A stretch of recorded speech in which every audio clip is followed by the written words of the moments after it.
Hello दोस्तों, आज की इस ऑनलाइन क्लास में आप सभी का स्वागत है। आज हम लोग संवैधानिक विकास के अंतर्गत आज गांधी इरविन समझौता के बारे में जानकारी लेंगे।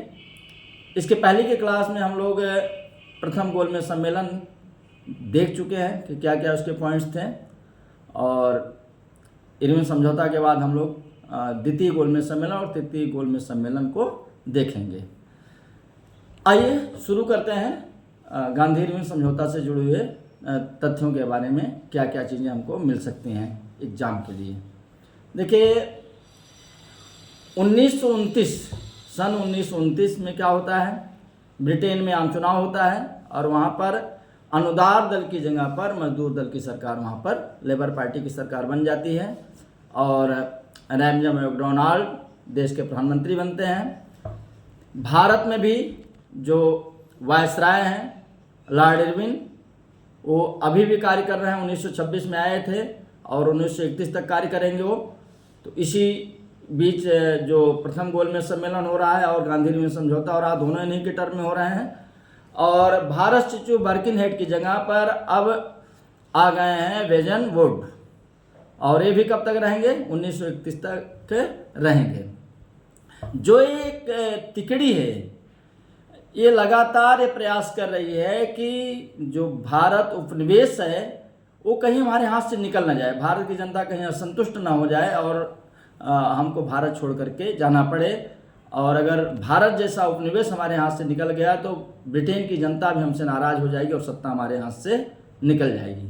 तो लोग ये चाह रहे हैं कि भारत के लोगों को बहुत कुछ देना भी ना पड़े और ये आपस में यहाँ पर लड़ते झगड़ते भी रहें सांप्रदायिक आधार पर, और हम अपना यहाँ पर शासन करते रहें और यहाँ की जो अर्थव्यवस्था है उसको निचोड़ते रहें। ये लब्बो लुबा पूरा था। मैं पहले बताया था कि पहले जो गोलमेज सम्मेलन हुआ वहाँ पर इरविन मन ही मन चाह रहे थे कि कांग्रेस शामिल भी ना हो, या शामिल हो तो फिर उसको कुछ मिले ना, या तो शामिल ना हो फिर हम ऐसा कुछ बहाना करें, कुछ ऐसा बना देंगे कि वो दोषी सिद्ध हो जाएगी। लगभग वही किए, लेकिन लास्ट में जाकर के बड़ी आलोचना हुई, ब्रिटिश सरकार की और वायसराय की भी आलोचना हुई।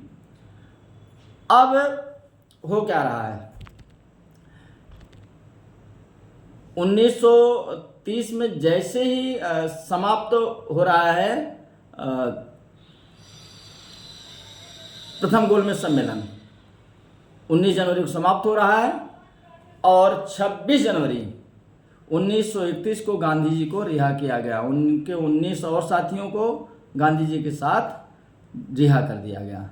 देखिए इस पे थोड़ा सा मैं 3 बुक्स देखा हूँ, कहीं 25 जनवरी मिलता है, कहीं 26 जनवरी मिलता है, कहीं 27 जनवरी मिलता है।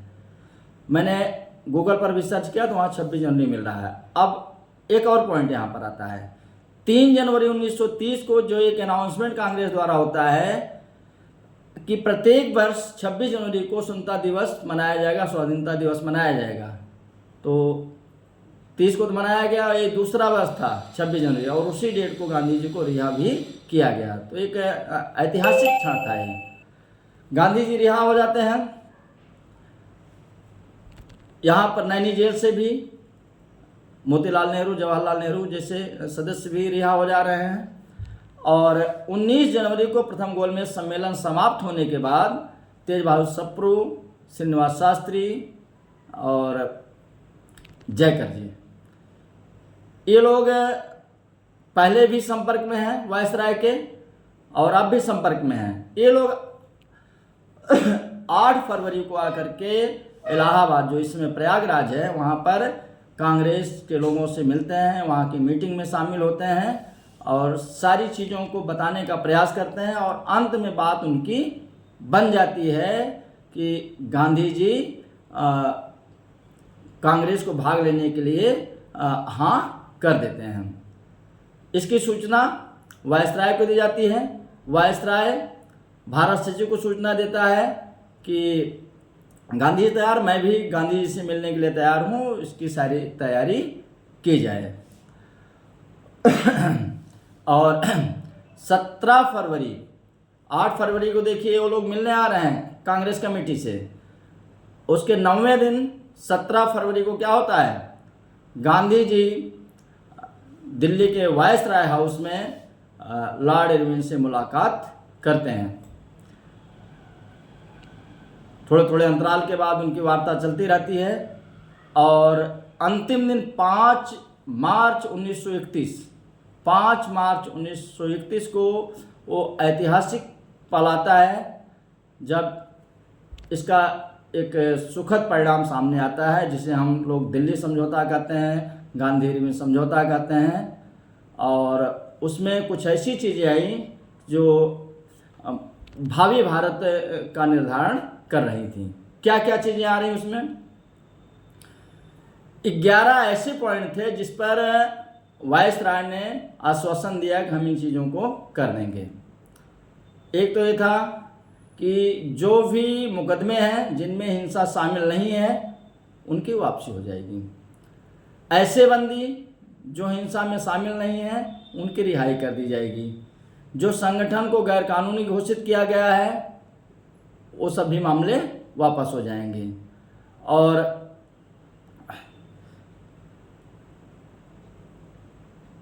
नमक को लेकर के कि जो समुद्र के आसपास के लोग हैं कुछ शर्तों के साथ उनको नमक इकट्ठा करने और नमक बनाने की छूट दे दी गई। तो इस ढंग से बहुत सारे, लेकिन 11 पॉइंट हैं, उनको आप भी पढ़ सकते हैं। वो अपने तरीके से आपको पढ़ना है और याद करना है। फिर कुछ पॉइंट ऐसे थे गांधी जी ने भी अपनी सहमति जताई कि हम भी चलिए इस चीज़ के लिए तैयार हैं। उन्होंने पहला क्या किया कि सबने अवज्ञा आंदोलन स्थगित करने की बात उन्होंने कह दी। और दूसरी चीज़ जो महत्वपूर्ण थी कि वो पहले गोलमेज सम्मेलन में पूरी तरह से मना कर दिए थे, अब वो तैयार हो गए हैं कि हम दूसरे गोलमेज सम्मेलन में कांग्रेस या जो भी कांग्रेस दूसरे सम्मेलन में भाग लेगी। और जो पुलिस जातियों का मामला था उस पर कांग्रेस ने कह दिया कि हम उस पर अब कोई मांग नहीं करेंगे कार्यवाही की। तो इस ढंग से बहुत सारे ऐसे मामले थे जिस पर गांधी जी ने अपनी सहमति जता दी। अब रिजल्ट आने के बाद, समझौता होने के बाद, जैसे प्रथम गोलमेज सम्मेलन के बाद टिप्पणियां होने लगी, तो यहाँ पर भी लोगों के अपने व्यू आने शुरू हो गए। और कुछ लोगों ने तो कहा कि कांग्रेस क्या थी, गांधी जी क्या हो गए, नतमस्तक हो गए। और उन्होंने जो हमारे देश के क्रांतिकारी थे, सरदार भगत सिंह, चंद्रशेखर आज़ाद जैसे लोग, कुछ लोग जेल में थे और मुकदमे चल रहे थे, उनके लिए उन्होंने कोई मांग नहीं की। बड़ी इस पे आलोचना हुई गांधी जी की। इसी मुद्दे पर कहा गया कि उन्होंने आत्मसमर्पण कर दिया। एक जो दूसरा इसका पहलू सामने आता है वो आता है कि अंग्रेजी सरकार ने, ब्रिटिश शासन ने ये मान लिया कि अब अंग्रेजी सरकार और कांग्रेस दो ही पक्ष हैं, तीसरा कोई पक्ष नहीं है, चाहे वो मुस्लिम लीग हो, चाहे हिंदू महासभा हो, चाहे अन्य जितने भी हों, चाहे देशी। उन्होंने किसी पक्ष को कोई तवज्जो नहीं दी, केवल गांधी जी से बात हो रही है। गांधी जी को उन्होंने कांग्रेस का नेता मान लिया, सुप्रीम लीडर मान लिया।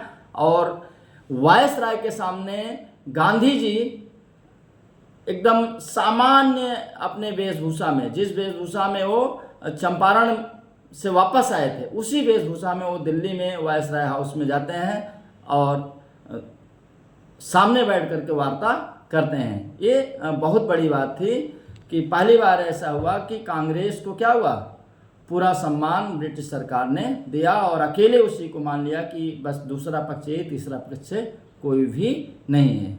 और इस चीज़ को लेकर के मोहम्मद शफी जैसे लोग बहुत नाराज़ हुए, तुरंत उन्होंने मीटिंग आदि बुलाई, लेकिन उनको सफलता नहीं मिली।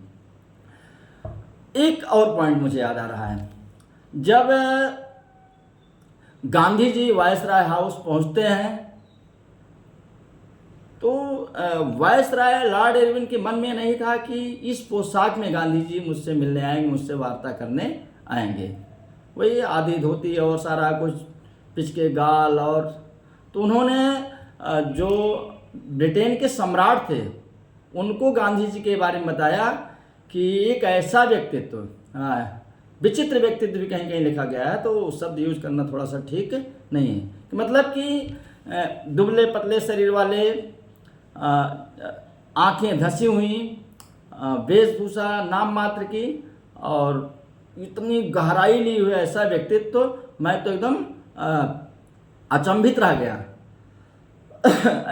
ऐसा व्यक्तित्व तो हमने आज तक देखा ही नहीं था। उन्होंने प्रशंसा की और सामने बैठ करके बात की उनसे। आगे चल करके देखिए तो एक बर्नहम है, उन्होंने कहा कि जो लॉर्ड इरविन है उनकी नीति की निर्बलता की पराकाष्ठा थी कि उन्होंने एक अधनंगे राजद्रोही फकीर को क्या किया, बराबर का दर्जा दिया। और आगे चल करके हम ये नहीं चाहते हैं कि ऐसे व्यक्ति को हम अपने राजमहल के प्रवेश द्वार पर भी खड़े होने दें। तो इस ढंग से कमेंट्स आने शुरू हुए। तो दोनों पक्ष क्लियर हो गए। एक में क्रांतिकारियों संबंधी मामला है, एक में है कि जो सरकार कांग्रेस को पूरी तवज्जो अब दे रही है। तो जहाँ तक मुझे लग रहा है कि ये इतनी चीज़ें हैं। अब इसके बाद क्या होगा देखिए, जैसे गांधी में समझौता होगा उसके बाद सबने अवज्ञा आंदोलन स्थगित हो जा रहा है, सारा कुछ हो रहा है। और दूसरे गोलमेज सम्मेलन तैयारी हो रही है कि जो 7 सितंबर 1931 से शुरू होगा और 1 दिसंबर 1931 तक वो चलना है। उसमें गांधी जी जाएंगे, मुस्लिम लीग के मोहम्मद इकबाल जाएंगे, डॉक्टर भीमराव अम्बेडकर जाएंगे। तो इस ढंग से वहाँ पर भी सब कुछ होगा।